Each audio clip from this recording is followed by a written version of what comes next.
Hello viewers, দেখলাম একটা পাগল বাচ্চা হওয়া গেছে। ও বইল কি আগে একটু ছেলে মানুষ নাম এটা কিছু কইতে পারে না, অ্যাড্রেস ফেড্রেস কিছু কইতে পারে না। দেখো গার্জেন আত্মীয়স্বজন বাহ বাই থেকে তাকতে ওগুলো খুঁজেই পাইবা। জয়পুর থেকে ফলাফুরের ভিতরে আছে, খামরাঙ্গা রেল ক্রসিং কিনারও আছে। তার ভাবা গেছে কোনো কিছু কইতে পারে না। মাছের দোকান দোকান থেকেও দেখানি কার্টন বাটন ও ফুস টুস টিকা টুটি টাকা জমাইয়া লয়।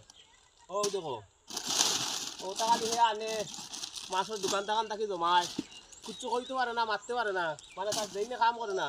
ও দুদিন যে দেখান থাকি দেখা যদি বাচ্চা হয় বাচ্চা কাচ্চা হতে নিবাইয়া জয়পুর আর ফয়লাপুরের মিডিলও আছে, খামরাঙ্গা রেল ক্রসিংয়ের কিনারও আছে। হে তারে অন্য আইলে তুই যাইবা অন্য ঘুরাঘুরি করে। হে ও দেখো তারে বালা করি ও আছে পাগল বাচ্চাটা, তারা বালা করে দেখতে রাখো। যেন যেখান থেকে দেখা তার আত্মীয়স্বজন তাহলে তারা নিয়ে আই ওখান থেকে। ও হইলো তার দোকানদারি মোটামুটি যেখান আছে তা ভাই ও তা লয়। ও দেখ রায়নি তার তাহলে তারা ভাইবে আইয়া খামরাঙ্গার কিনারে দি।